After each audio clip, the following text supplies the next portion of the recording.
새해 첫 예배, 여러분들의 가정에, 여러분의 하는 손길 위에 이 안에 하나님의 은혜와 평강으로 충만하기를 다시 한번 더 주의 이름으로 축원합니다. 세상에는 우리가 다 할 수 없는 일들이 참 많이 있습니다. 아무리 노력하고 발버둥을 쳐도 그 일들이 우리의 뜻대로 되지 않을 때가 참 많죠. 근데 사람들은 어쨌든 간에 내 뜻대로 내 계획대로 하려고 애를 써 보지만은 그렇게 되면 참 좋겠지만 그렇게 안 되는 일들이 또 참 많이 있습니다. 지금 우리는 코로나라는 이 전대미문의 이야기를 우리가 경험을 하고 있는데 벌써 전 세계 가운데 8,200만 명이 감염이 됐다고 그래요.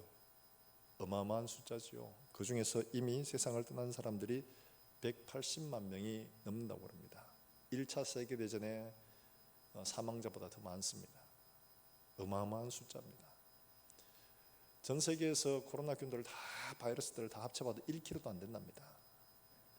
이것부터 안 되는 이 작은 미물에 의해서 우리가 세계가 전부 다 스톱이 돼버린 이런 상황을 우리가 맞고 있죠.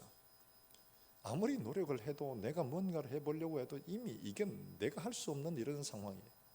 그래서 지난 한 해를 돌아보면 어떻게 호기롭게 잘 시작을 했다가 완전히 빈배가 되어진 그런 한 해, 뭐 그런 것 같아요.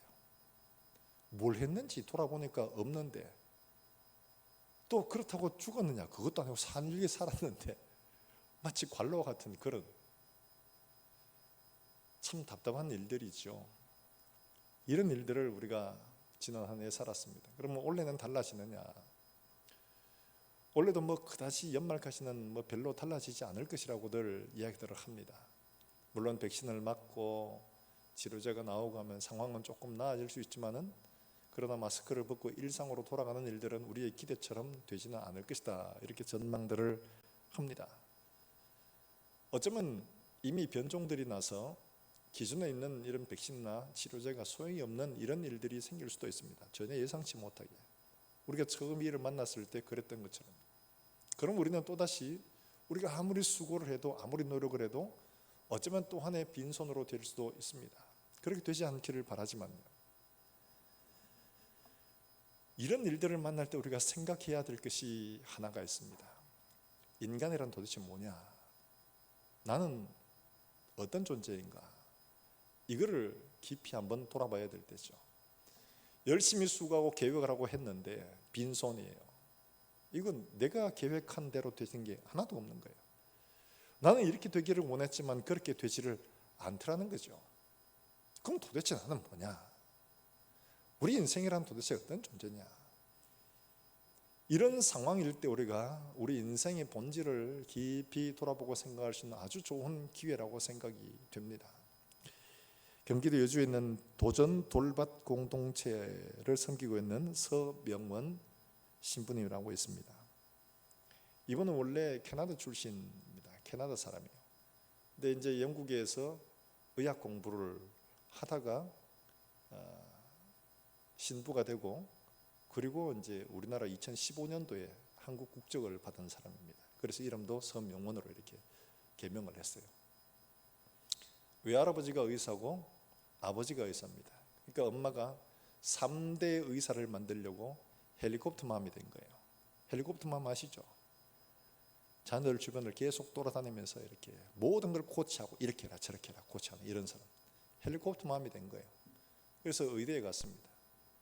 영국을 가서 의대를 했는데 이 둘째 그 밑에 자기 밑에 있는 남동생도 시험, 우리말 하면 시험이죠. 수능을 치는데 입학시험을 쳐서 의대에 합격할 만큼 좋은 점수를 받았는데 그날 지하실에 들어가서 정상가리를 먹고 세상을 떠났습니다. 왜 그랬느냐? 내가 원하는 삶은 이게 아니라는 거예요. 이건 엄마가 원하는 삶이었지 내 삶이 아니에요. 나는 내 삶을 이렇게 살아갈 수가 없다. 그래서 세상을 떠난 거예요. 그 밑에 동생은 어머니가 돌아가시자마자 의사를 때려치워 버렸어요. 이 큰아들도 그걸 마찬가지죠. 그럼 이 사람은 왜 그렇게 그만뒀느냐? 이 사람이 영국 가서 공부하면서 방학 되면 이제 캐나다로 와서 병원에서 소시 시체를 해부하는 이런 알바를 했다고 합니다. 했는데 그 시신을 해부하는 알바를 하면서 자기 잊어지지 않는 그 첫 번째 해부의 순간을 기억을 한대요.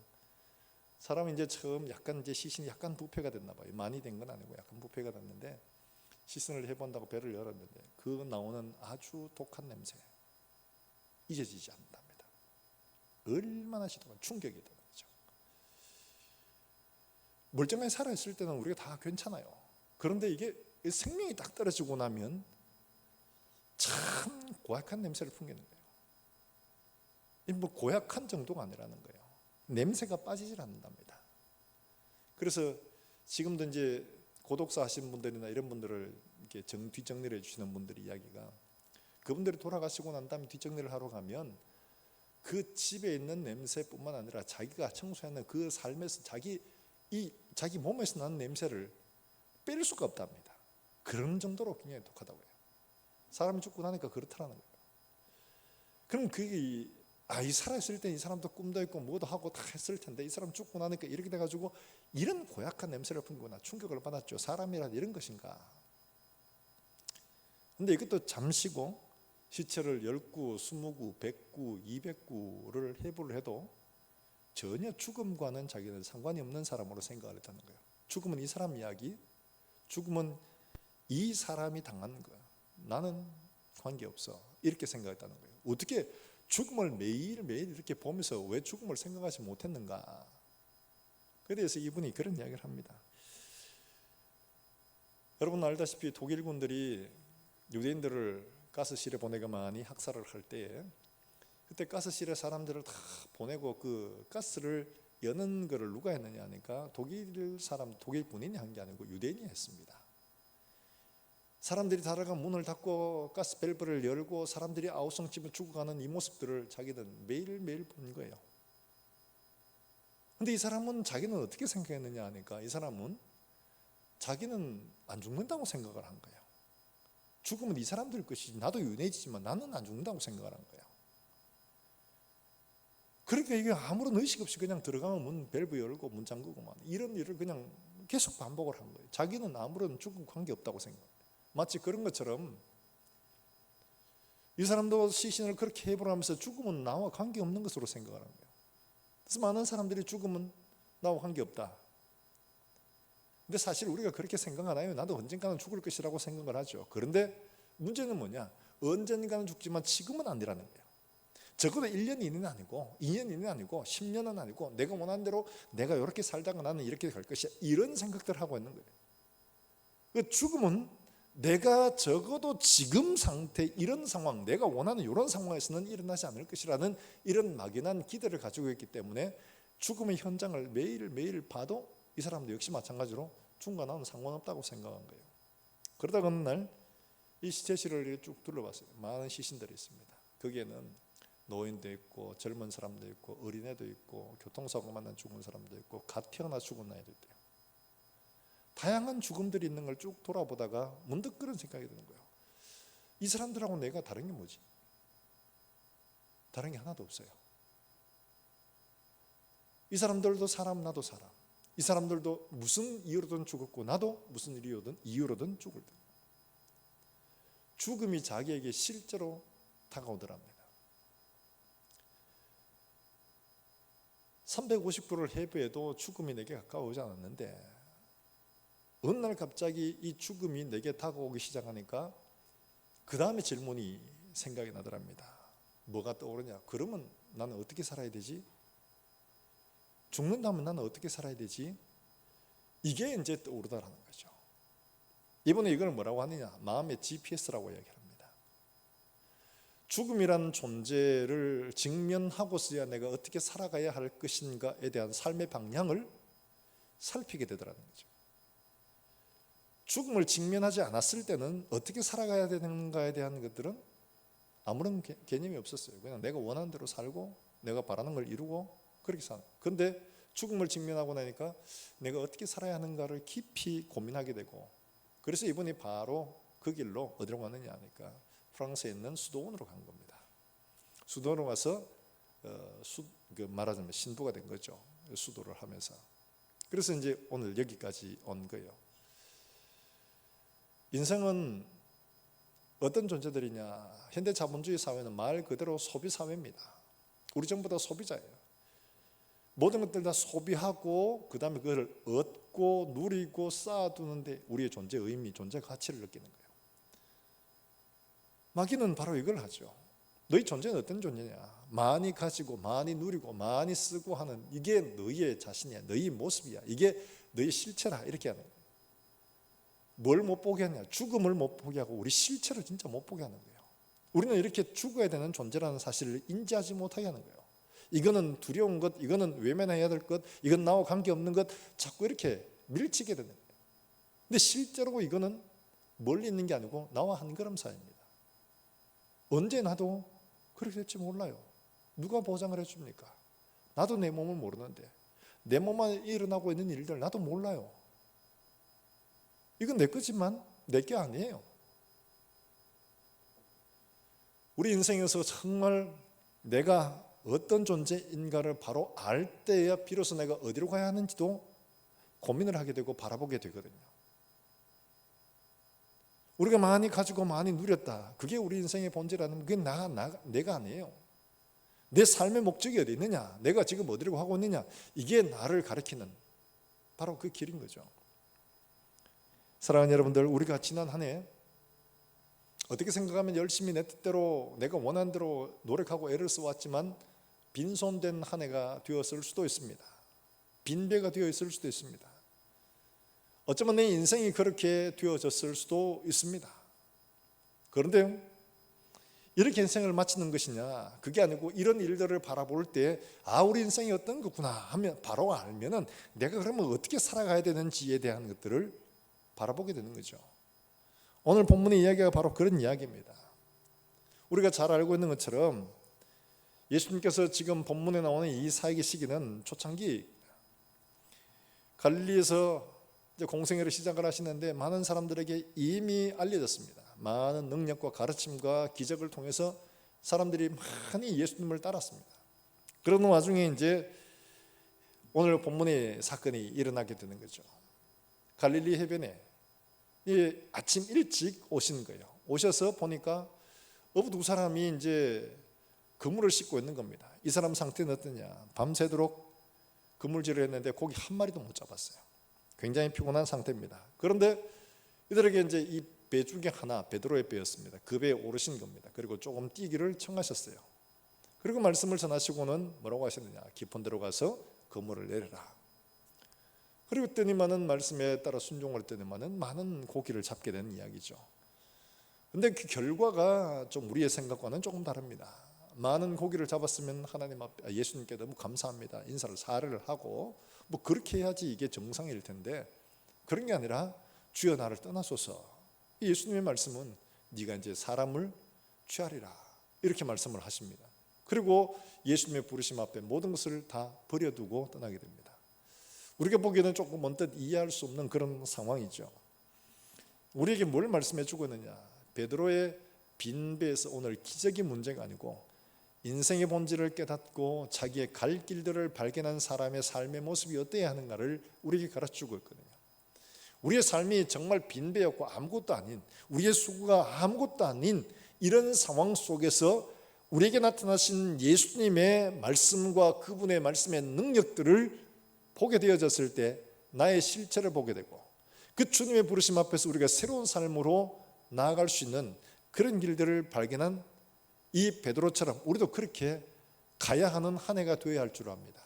사랑하는 여러분들, 이 한 해 우리가 지난 한 해 동안의 빈배의 삶을 돌아보고 이게 우리 인생이구나, 다시 한번 우리의 삶을 생각하고 하나님 앞에 내가 어떻게 가야 할까, 오늘 밤에라도 하나님 나를 부르신다면 내가 하나님 앞에 어떻게 서야 할까를 정말 한순간에라도 하나님 앞에 제대로 살아내서 하나님 앞에 설 때는 우리가 하나님 앞에 부끄럽지 않게 설 뿐만 아니라 우리의 살아가는 이 하루만이라도 하나님 앞에 정말 풍성한 삶을 누리는 그런 우리 모든 성도들 될 수 있기를 주의 이름으로 축원합니다.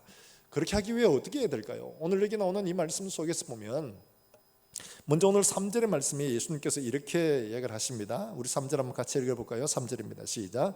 예수께서 한 배에 오르시니 그 배는 시몬의 배라.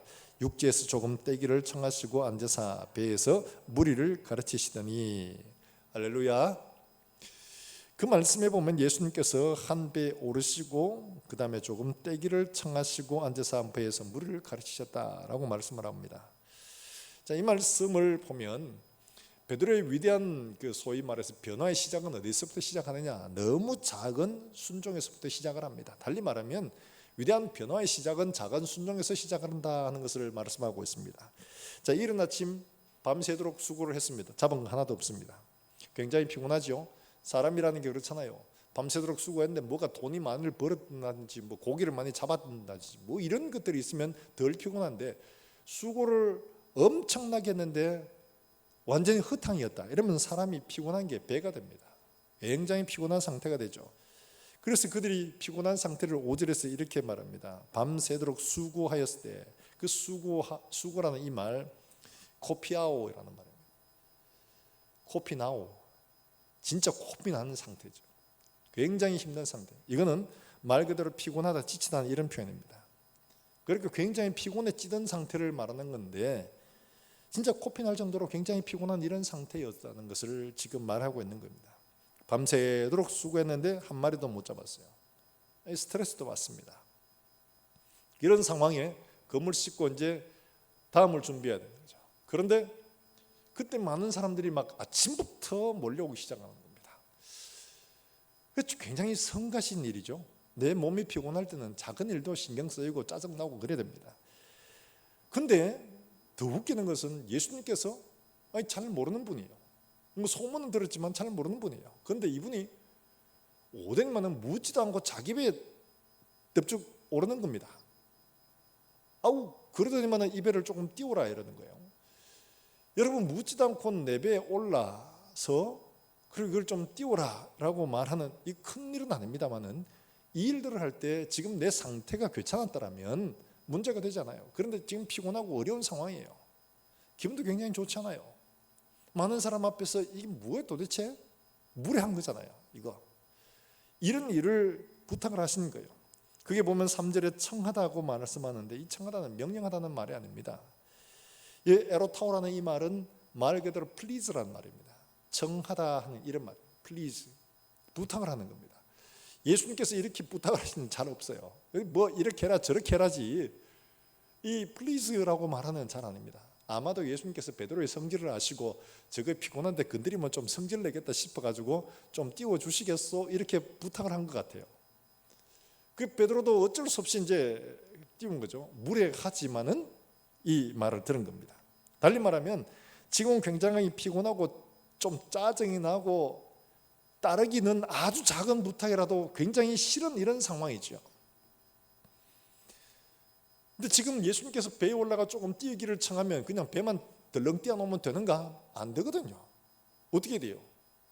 사람들이 모였으니까 해변에 배를 띄우면 그 배를 잡고 있든지 내가 물에 잠겨가지고 아니면 배가 계속 흔들거리니까 그 배가 안 떠내려가도록 노를 계속 저어야 됩니다.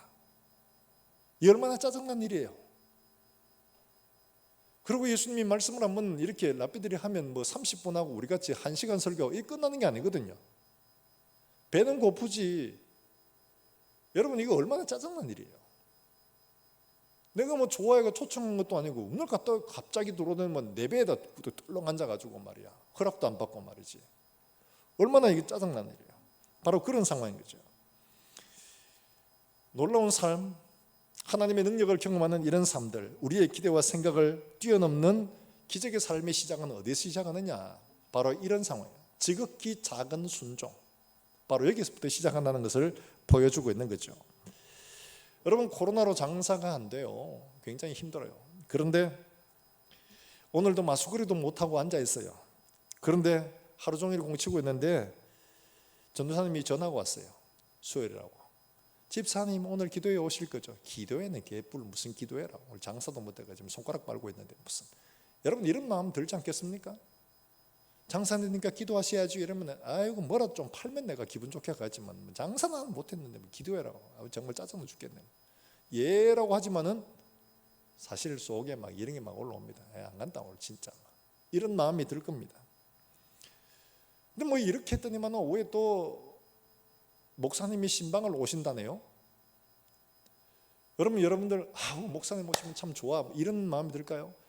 지금 이 시국에 신방이 지금 무슨 말이고 지금 진짜 우리 목사님 눈치 하나는 완전히 그냥 어디 갖다 팔아먹는지 그냥 이런 상황에는 좀 조용히 기도해 주실 일이지 뭐 굳이 이런 데까지 신방을 오신다고 장사는 안 돼 죽겠구만 막 이런 마음이 절로 막 들 겁니다.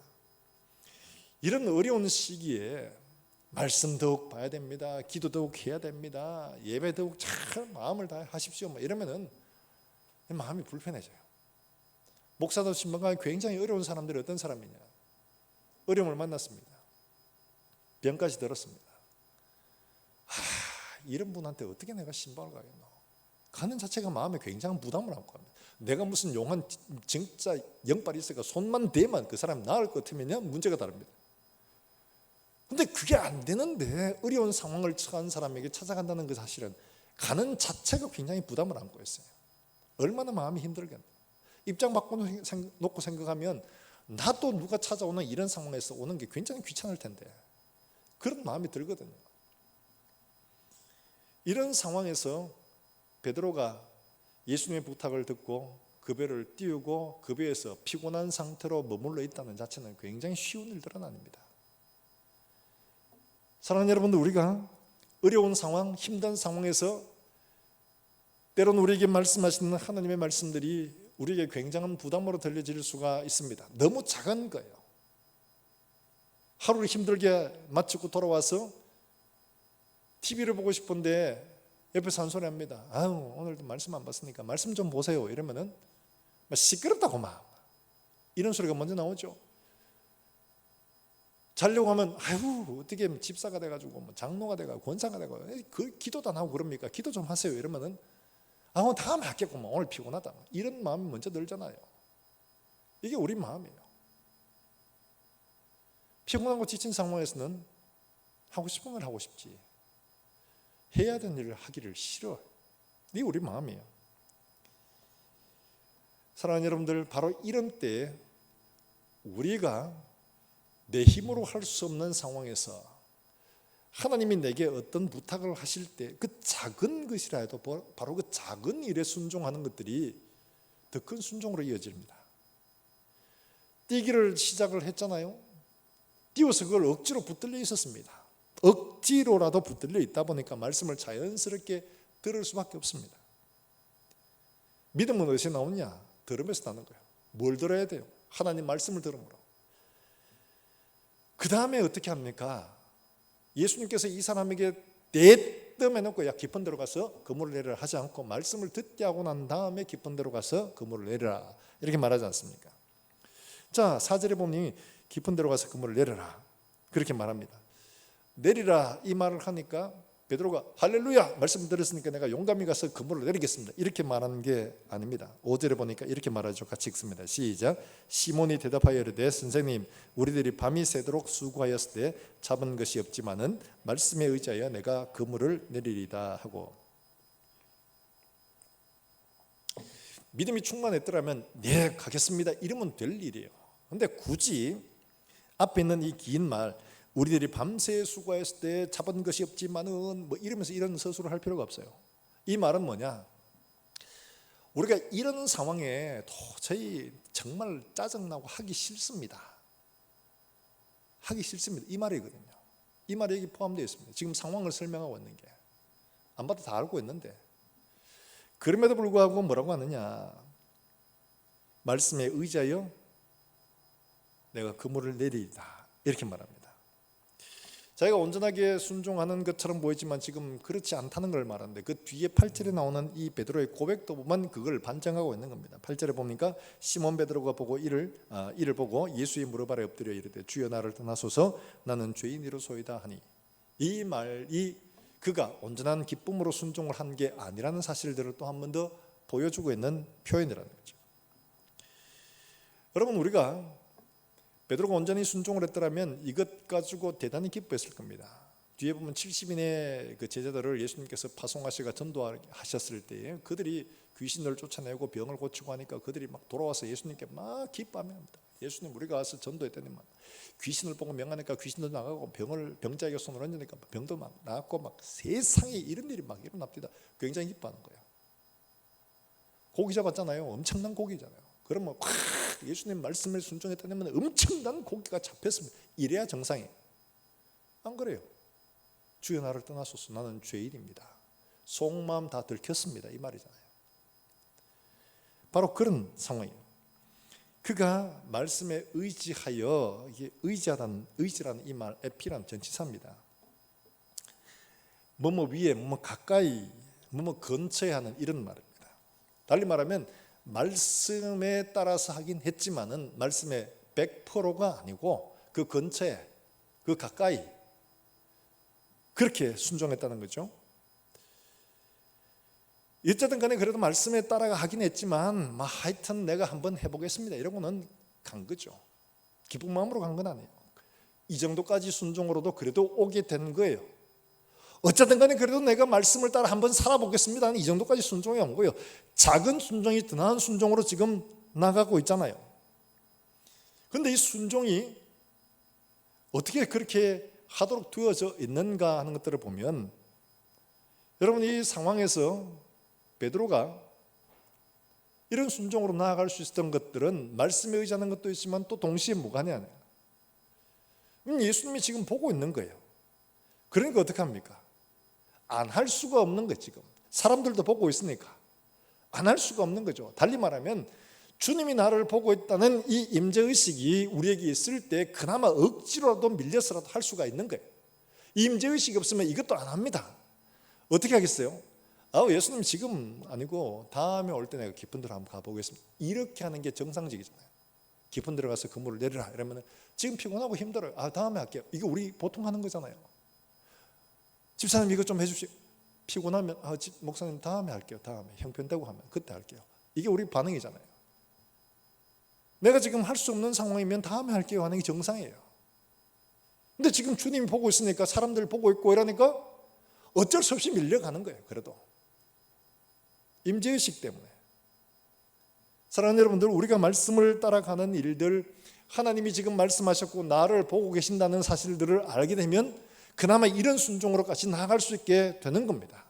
사랑하는 여러분들, 작은 순종이 좀 더 큰 순종으로 나왔습니다. 그랬더니만은 놀라운 일들이 벌어지지 않습니까? 놀라운 일들의 시작은 대단한 명령을 처음부터 주는 게 아니에요. 여러분 우리가 생각을 해보세요. 어떤 것이 더 낫겠습니까? 베드로에게 나타나셨습니다. 자, 베드로야, 저쪽 한번 봐라. 깊은 데. 이랬더니만 깊은 데를 보니까 고기들이 막 펄떡펄떡 뛰고 난리가 났습니다. 봤지? 저희 가서 그물을 내려라. 그래가지고 했더니만은 베드로가 눈에 보이니까요, 가서 고기를 엄청나게 잡아왔습니다. 자, 그러면 말씀을 듣는 마음이 기쁘겠습니까? 괴롭겠습니까? 대단히 기분이 좋겠죠. 자, 보세요. 기적을 먼저 원합니까? 말씀을 먼저 원합니까? 우리는 기적을 원합니다. 기적을 베풀고 베드로에게 말씀을 듣도록 했더라면 베드로가 너무 기쁜 마음으로 말씀을 들었을 거예요. 우리에게 하나님 말씀을 들으라고 말씀하시기 전에 우리가 기도하거나 우리가 바라는 것들을 하나님이 먼저 들어주시고 기적을 베풀어 주시면 우리가 두말하지 않고 예배도 드리고 말씀도 읽고 기도도 하고 다 합니다. 근데 그렇게 하지 않아요. 먼저 뛰기를 청하시고 아우 짜증나는데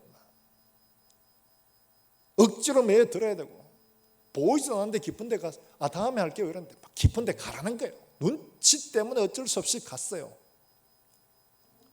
내렸더니만은 엄청나게 잡혔어요. 하나님이 왜 이렇게 기적을 먼저 보여주시기보다가 말씀을 먼저 듣게 하시는가요? 기적을 보여주면 우리가 예수님의 생애를 쭉 보았다시피 기적을 본 사람들은 늘 기적을 쫓아다닙니다. 그래서 뭐라고 하십니까? 예수님, 너희는 기적이 아니면 도무지 믿지 않는구나 라고 말씀하시잖아요. 말씀을 들으려고 하네요. 기적을 바라는 거예요. 늘. 그런데 말씀을 들으려고 하는 사람들은 어떻게 합니까? 말씀을 통해서 살도록 하시는 거예요. 이스라엘 백성들을 광야로 이끌어 오신 이유가 왜냐? 기적이 아니에요. 이들을 낮추시고 시험하사 말씀으로 순종하는 것. 사람이 떡으로만 살 것이 아니요 뭘로 사는 거요? 하나님의 입에서 나오는 모든 말씀으로 사는 사람들로 바꾸기 위해서 그렇게 하는 거예요. 필요를 제공해 주시기보다가 필요에 직면하게 하시고 거기에 하나님께 구하도록 하시는 것들이 필요한데, 필요를 직면했음에도 불구하고 그들은 불평을 한 거예요. 하나님의 말씀을 구해야 되는데 말씀보다 불평을 한 거죠. 지금 이들에게 필요한 것은 기적이 먼저 더 필요해요. 그러면 말씀은 자동적으로 들려지는 것처럼 보여지는데, 하나님은 이들에게 먼저 말씀을 주시고 뒤에 순종을 하게 하심으로 말미암아 그 일들을 보게 하시는 거예요. 적은 순종이에요. 어떻게 생각하면 100% 완전한 순종도 아니에요. 그럼에도 불구하고 하나님은 그 순종을 근거로 해서 이런 놀라운 능력을 보게 하십니다. 달리 말하면 우리가 하나님 앞에 어떤 존재로 살아야 하는가를 알게 하시는 거예요. 우리의 노력과 우리의 수고로 아무리 노력해도 빈대했는데 우리가 말씀에 의지하여 억지로라도 순종을 했더니만은 말씀에 따른 놀라운 열매들을 우리가 얻게 되더라는 거예요.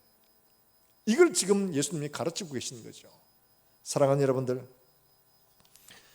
기적이 필요한 우리에게 말씀을 듣게 하시고 읽게 하시고 보게 하시고 무릎 꿇게 하시는 것들은 사람이 떡으로만 사는 게 아니라 하나님의 입에서 나오는 말씀으로 사는 존재로 만들어 가시기 위한 하나님의 교육이신 줄로 믿으시기를 주의 이름으로 축원합니다.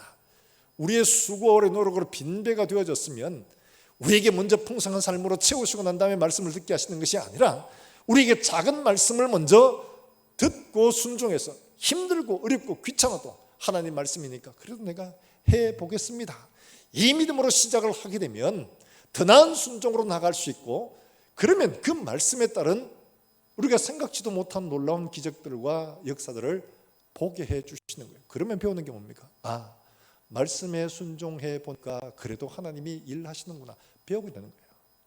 이걸 배우게 돼요. 하나님이 원하시는 건 바로 이걸 원하시는 거죠.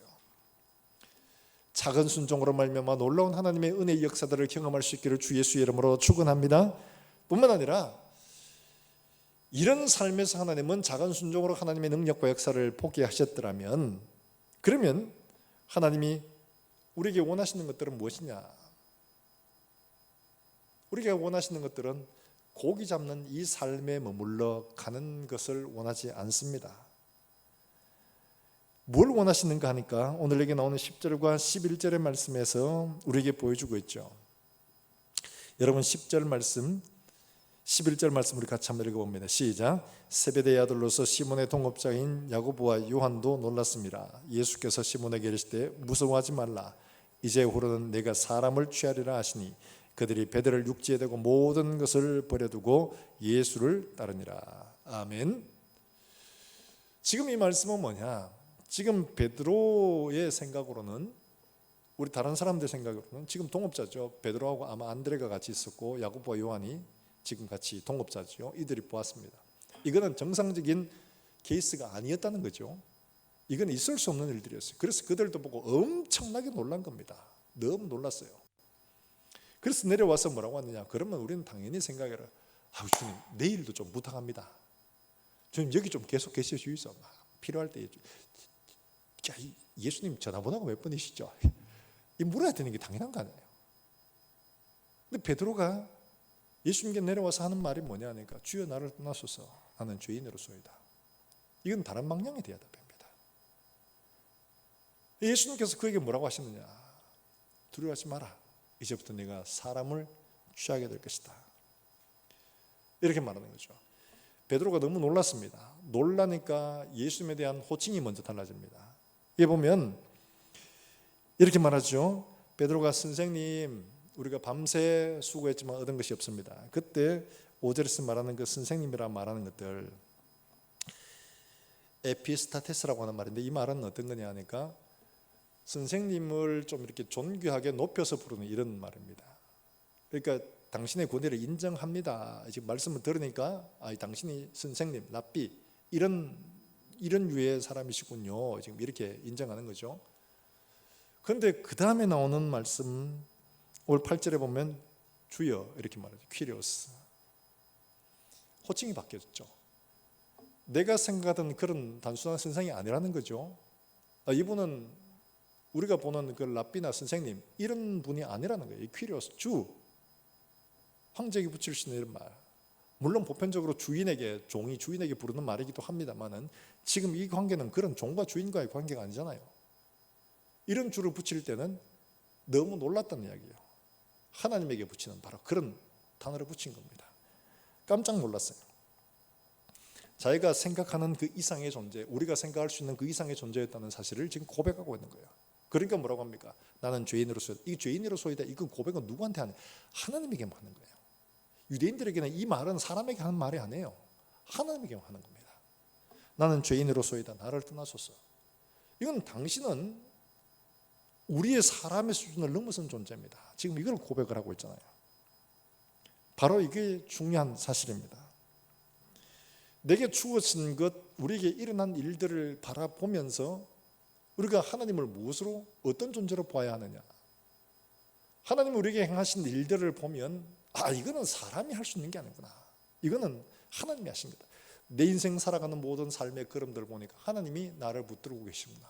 할렐루야. 내 모든 것의 주인은 하나님이십니다. 이 고백이 삶을 새롭게 만들어야 하거든요. 내가 어떤 존재인가, 내 힘으로 열심히 해봤는데 안 돼. 근데 내 삶을 말씀으로 순종해 보니까 놀라운 일들이 일어나. 주님이십니다. 이 고백이 되는 거죠.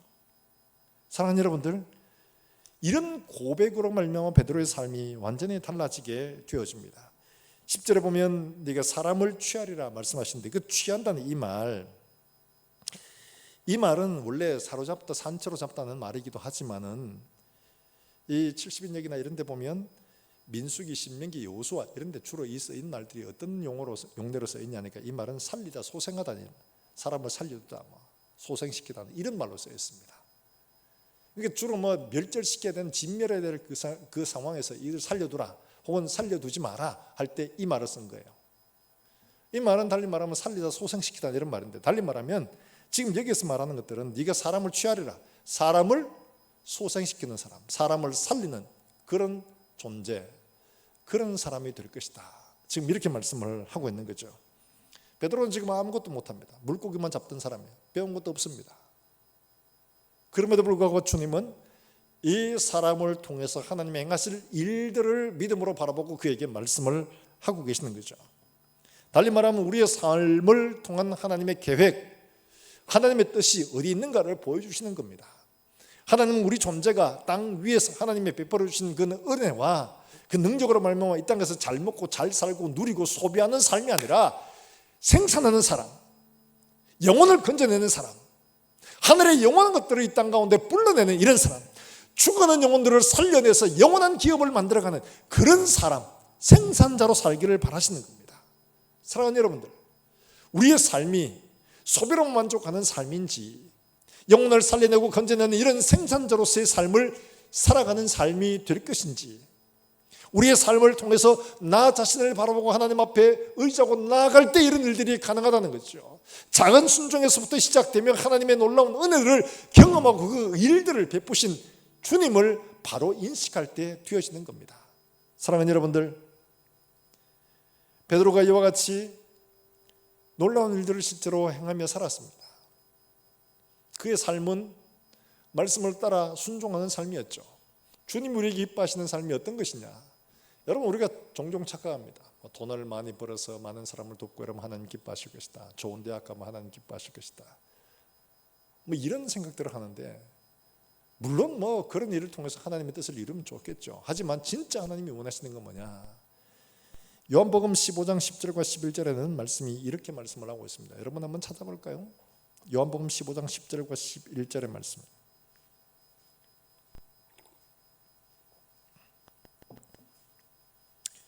요한복음 15장 10절과 11절의 말씀 우리 한번 읽어봅니다. 10절 말씀부터 읽습니다. 내가 아버지의 계명을 지켜 그의 사랑 안에 거하는 것 같이 너희도 내 계명을 지키면 내 사랑 안에 거하리라. 내가 이것을 너희에게 이름은 내 기쁨이 너희 안에 있어 너희 기쁨을 충만하게 하려 함이니라. 아멘. 이 말씀을 하는 것들은 주님의 기쁨이 죄송합니다. 어디 있느냐 하는 것들을 말씀하시는, 주님의 기쁨은 풍성한 열매를 지금 여기 거두어가지고 이런 엄청난 고기를 잡고 세상적인 엄청난 성공을 하는 게 아니라 어디에 있느냐 하니까 하나님의 말씀을, 하나님의 계명을 지켜 순종하는 것이 하나님의 기쁨이라는 거예요. 말씀을 순종하는 것이 하나님의 기쁨이고 그 기쁨이 너에게 있기를 바란다. 달리 말하면 우리도 하나님의 말씀을 순종할 때 우리 가운데 기쁨이 넘치는 이런 것을 살아내도록 하시는 겁니다. 우리가 원하는 열매를 거두어서가 아니고 순종하는 그 자체가 기쁨인 거예요. 이게 하나님 기뻐하시는 거예요. 열매는 누가 만드느냐? 하나님이 하시는 겁니다. 하나님이 만들어 가시는 거예요. 우리의 순종을 통해서 하나님이 일을 하시는 거예요. 이 열매는 때로는 우리가 생각하지 못한 때에 나타날 수도 있습니다. 기대하지 않은 시간에, 장소에 나타날 수도 있습니다. 중요한 것은 우리가 이미 순종하는 그 자체로 하나님은 기뻐하신다는 겁니다. 우리가 이걸 잘 알아야 됩니다. 하나님의 말씀에 순종하는 것이 하나님을 기쁘시게 하는 것이고 그 기쁨 우리에게 있기를 주님이 우리에게 바라시고 계시는 거예요. 풍성한 삶 어디서 이루어지느냐? 열매가 아니라 그보다 더 먼저 말씀에 순종하는 삶으로 이루어지는, 말씀에 순종하는 것이. 사랑하는 여러분들, 예수는 우리에게 이와 같은 순종의 기쁨을 우리에게 주시기를 원하고 또 이후에 이걸 통하여 하나님의 선한 열매들을 맺기를 원하십니다. 어떻게 해요? 죽어가는 영혼들을 살려내는 걸로. 사랑하는 여러분들, 이 한 해 우리의 기쁨이 단지 세상 속에서만 있다면 지난 한 해처럼 장사 안 되고 어렵고 힘들고 기뻐할 일 하나도 없습니다. 그런데 말씀에 순종하는 것이 우리의 기쁨이면 지난 한 해 동안 어려웠지만은 그래도 말씀에 순종하는 것들은 풍성한 열매를 거두고 어렵고 힘든 가운데서 기쁨과 감사가 충만하게 되어집니다. 우리의 삶들을 하나님께서 풍성한 새 삶으로 초대하시는데 어떻게 되어지느냐? 바로 이런 거예요.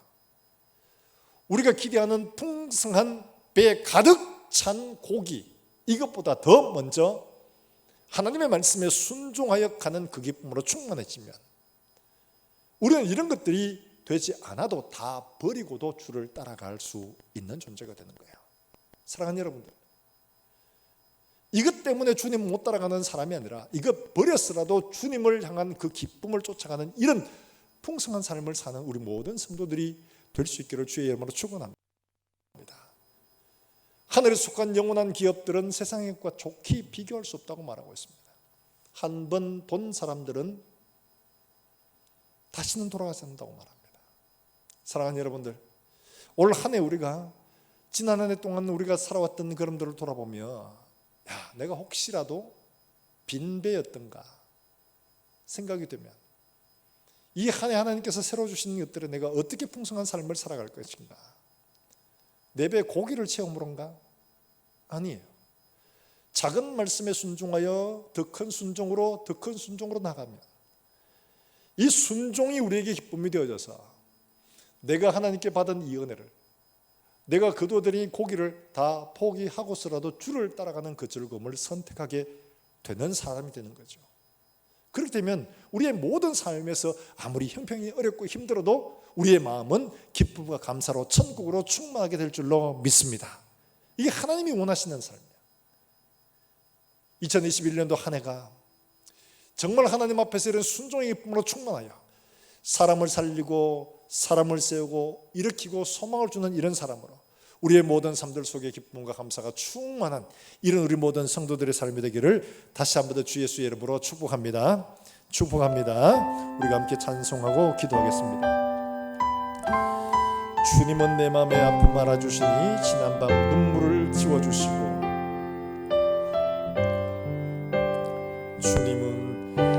주님은 내 맘에 아픔 알아주시니 지난밤 눈물 지워주시고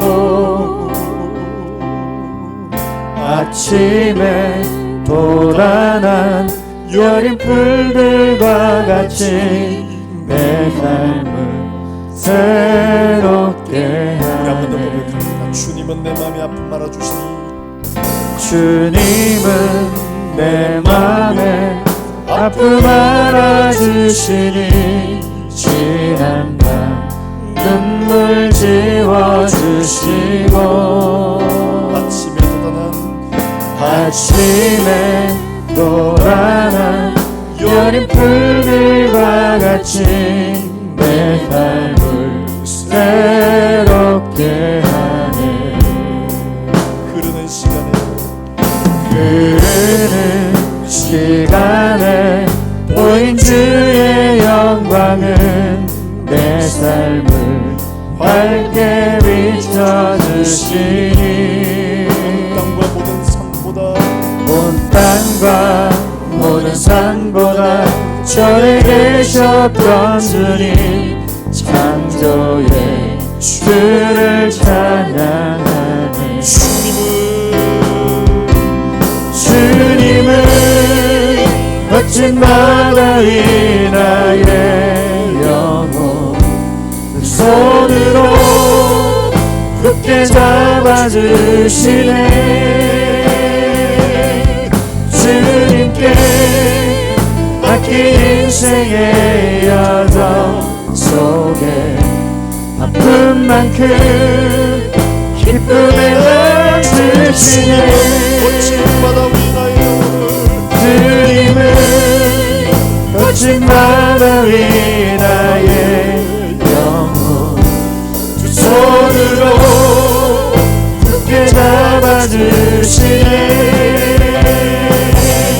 주님께 맡긴 인생의 여정 속에 아픈 만큼 기쁨에 넘치시네.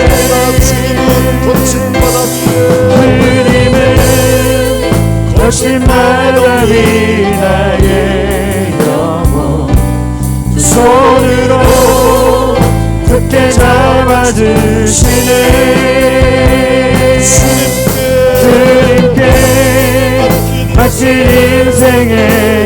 인생의 여정 속에 아픈 만큼 기쁨에 내주시네.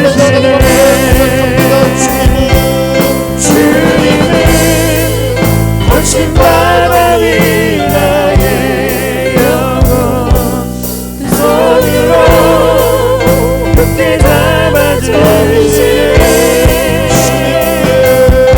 주님께 맡긴 인생의 여정 속에 아픈 만큼 기쁨에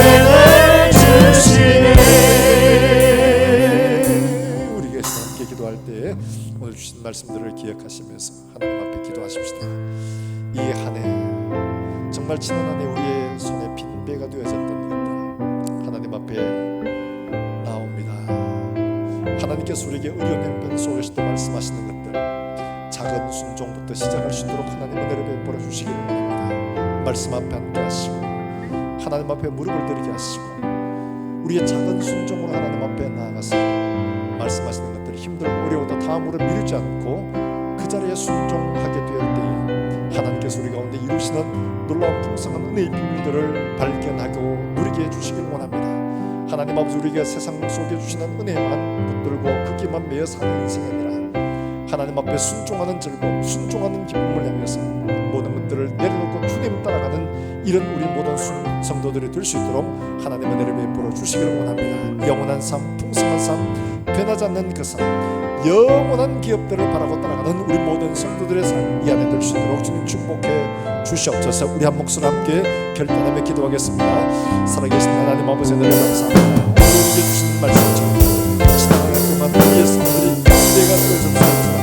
우리의 모든 수고가 아무런 소용이 없는 것처럼 하나님 아버지 무릎이 되어지는 것처럼 우리의 마음이 낙심되고 우리의 심령이 지치고 피곤하고 아무런 힘이 없는 것처럼 되어졌을지 하나님에게 찾아오시고 우리의 삶에 직접 개입하시며 말씀하여 주시는 음성들을 듣고 작은 순종부터 하나님 앞에 순종할 수 있게 해주시길 원합니다.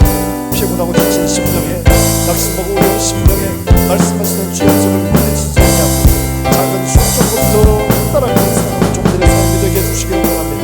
작은 순종에서 시작하여 더 큰 순종으로 말씀을 따르는 순종으로 우리가 완전한 순종이 아니라 할지라도 말씀을 따라 분을 내릴 수 있는 믿음의 순종을 우리의 삶들 속에 이루어갈 수 있도록 은혜를 보여주시기를 원합니다. 그 말씀으로 말미암아 우리의 삶들 속에 우리가 기대하지 못한 놀라운 기적의 역사들이 은혜 역사들이 일어날 수 있도록 하나님 은혜를 베풀어 주시고, 하나님 아버지 우리가 그 은혜의 역사를 우리가 바라고 하나님 앞에 기적만 바라고 앉아있는 삶이 아니라 순종을 힘으로 삼고 살아가는 종들의 삶이 될 수 있도록 하나님 아버지 놀라운 풍성한 삶, 그것은 하나님 아버지 물질의 것이 아니라 하나님 말씀에 순종하는 온전한 삶에 있음을 우리가 깨닫고, 우리의 모든 삶에서 순종을 힘으로 삼는 이 삶을 따라가는 모든 사랑하는 종들이 될 수 있게 해주시기를 원합니다. 기도하는 자분 우리 하나님 은혜를 베풀어 주시고, 우리의 삶들 속에 하나님 아버지 순종이 되어져서 하나님 아버지의 세상에 속한 삶이 아니라 영원한 것을 속하여 살고 그것을 바라고 따라가는 삶이 될 수 있도록 하나님 은혜를 베풀어 주시기를 원합니다. 이 안에 하나님 앞에 마지막 그날에 우리가 섰을 때 참으로 감사와 기쁨을 하나님 앞에 영광을 드리고, 우리의 남은 평생도 그와 같이 순종으로 기쁨을 누리는 모든 성도들이 될 수 있도록 하나님 앞에 나아가는 사랑하는 종들이 되게 하여 주시옵소서. 하나님 아버지 은혜 감사합니다. 지난 한 해 우리의 삶들, 지난 우리의 모든 삶들을 돌아보면 우리의 수고와 노력이 물거품처럼 되어졌던 허전하고 허탈한 우리의 삶이 하나님께서 돌아보게 하시고, 우리가 하나님 앞에 아무것도 아니요 인생이라는 것이 참으로 보잘것없는 인생임을 깨달아 알게 해주셔서 하나님께서 우리 인생에 개입하여 주시고, 말씀하실 때 우리가 피곤하고 지치고 따를 수 없는 상황이라 할지라도 작은 순종으로부터 순종하여 말씀을 듣는 자리로, 하나님의 은혜 동참하는 자리로 나올 수 있게 하나님 복을 허락해 주시고, 작은 순종이 더 큰 순종으로 말씀을 따르는 온전한 순종이 되어져서 우리의 삶들 속에 우리가 기대하지 못한 놀라운 하나님의 역사와 은혜를 맛보는 인생 되게 하여 주시옵소서. 하나님 아버지 우리가 거기에만 매여 있는 것이 아니라 우리의 삶들 속에 잠깐 주어지는 풍성한 삶이 아니라 영원한 풍성한 삶을 따라 말씀에 순종하는 기쁨을 누리는 사랑하는 종들이 되게 해주시기를 원합니다. 하나님 아버지 그리하여 영원한 나라, 영원한 기업, 영원한 기쁨을 우리의 삶들 속에 날마다 누리며 살아가는, 어떤 상황 속에서라도 흔들리지 않고 어떤 상황 속에서도 기뻐하며 감사할 수 있는 이런 참으로 풍성한 삶을 누리는 우리 모든 권속들이 되게 하여 주시옵소서. 오늘도 하나님 앞에 예배하는 모든 우리 사랑하는 주의 권속들, 하나님 아버지 참 가정가정마다 하나님께서 복을 허락하시며 이들의 하나님 앞에 무릎 꿇은 그 자리들이 하나님 아버지 하늘문 열려지는 베델의 단이 되게 해 주시고, 하늘문 여시고 하나님께서 이들의 가정 가운데 손길 가운데 복을 허락해 주시기를 간절히 원합니다. 주의 일들이 풍성하게 사용할 뿐만 아니라 나누어주고 베풀어주는 일들의 풍성한 손길을 되도록 주님께서 은혜와 복을 허락해 주시옵소서. 건강을 하나님 앞에 기도하는 종들에게 능력의 손길을 허락해 주셔서 말씀대로 믿게 하시고 말씀대로 일으켜 주시고 말씀대로 역사가 나타나게 해주시기를 원합니다. 어려운 여러 가지 문제들을 두고 기도하는 종들에게 하나님 아버지 오늘도 말씀이 살아있음을 우리가 경험하게 해 주시기를 간절히 원합니다.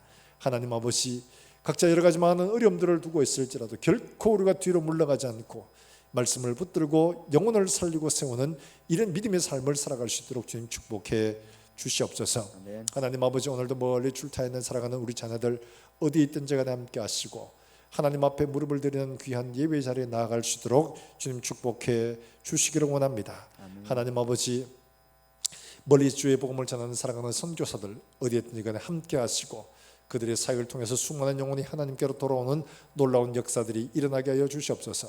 이 안쪽으로 살아가는 종들의 걸음 가운데 특별히 어려운 시기 가운데 하나님 동행하심으로 말미암아 우리의 삶들 속에 이 땅을 살면서 누려야 할 것들도 또한 베풀어 줘야 할 것들도 허락해 주셔서 우리의 삶에 하나님의 은혜의 풍성함을 누릴 수 있도록 하시고 영원한 나라도 우리가 말씀으로 경험하며 살아갈 수 있는 살아가는 종들이 되게 주시옵소서. 아멘. 하나님 앞에 또한 예배하러 나올 때마다 기쁨과 감사가 충만케 하시고 우리의 심령을 열어 영원한 나라의 기쁨으로 가득하게 흘러 넘치도록 주님 채워 주시옵소서. 아멘. 살아계신 예수님의 이름으로 기도하옵나이다. 아멘. 아멘. 하나님의 말씀을 함께 묵상하겠습니다. 고린도후서 5장 17절 말씀. 그런즉 누구든지 그리스도 예수 안에 있으면 새로운 피조물이라 이전 것은 지나갔으니 보라 새 것이 되었도다. 아멘.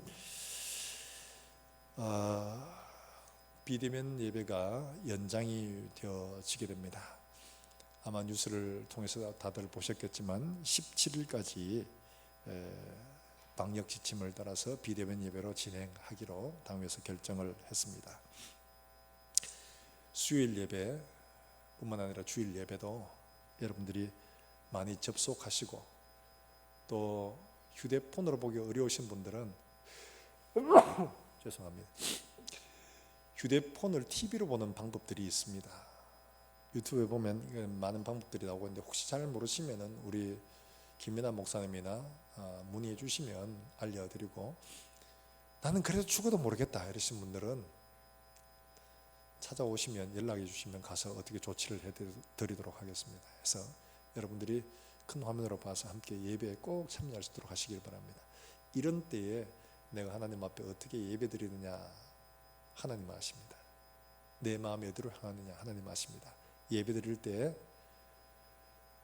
자고 올라가 머리 까치집 짚고 이래 막 무치가 나오고 바자만 막 올리면서 나와가지고 야 틀어봐라 이렇게 하면서 앉아있지 마시고, 똑같이 하나님 앞에 여러분 마음을 드리듯이 여러분의 모습을 하나님 앞에 드리시길 바랍니다. 예배는 마음만 가는 게 아닙니다. 우리의 몸도 함께 가는 겁니다. 그래서 하나님 앞에 힘껏 예배를 드리실 수 있기를 바랍니다. 성경 필사노트 혹시 못하신 분 있으면 우리 송 목사님한테 말씀을 해주시면 좋겠습니다. 예, 이상으로 우리 교회 소식을 마치고 우리 다 일어나셔서 함께 찬송하고 예배를 마치겠습니다. 너의 가는 길에 주의 평강이 있으리.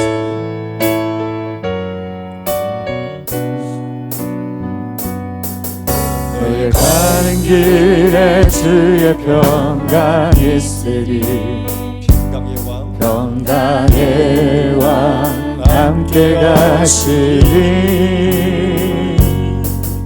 너의 걸음 주 인도하시리. 주의 강한 손 너희 크시리. 너의 가는 길에 주의 축복이 있으리. 너의 가는 길에 주의 축복이 있으리. 영광의 주 함께 가시리. 영광의 주 함께 가시리. 내가 밟는 모든 땅 주님 다스리리. 너는 주의 길 예비케 되리. 주님 나라 위하여 떠나는 나의 형제여. 주께서 가라시니 주께서 가라시니 너는 가라 주의 너는 가라 주의 이름으로. 거치는 광야 위에 꽃은 피어나고 세상은 내 안에서 주님의 영광 보리라. 강하고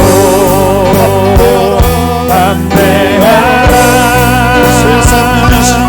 세상 이기신 늘 함께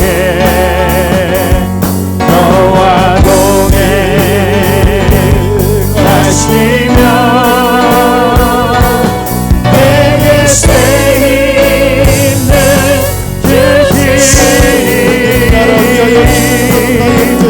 주님 나라 위하여 떠나는 나의 형제여.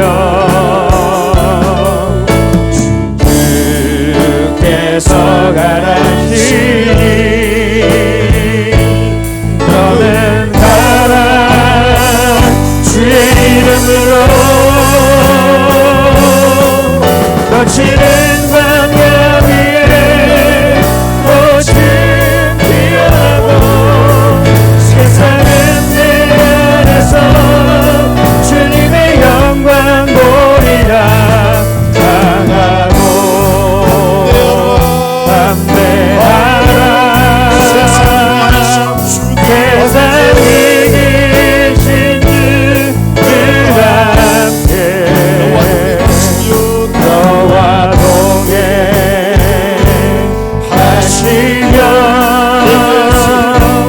내게 새 힘을 주시리.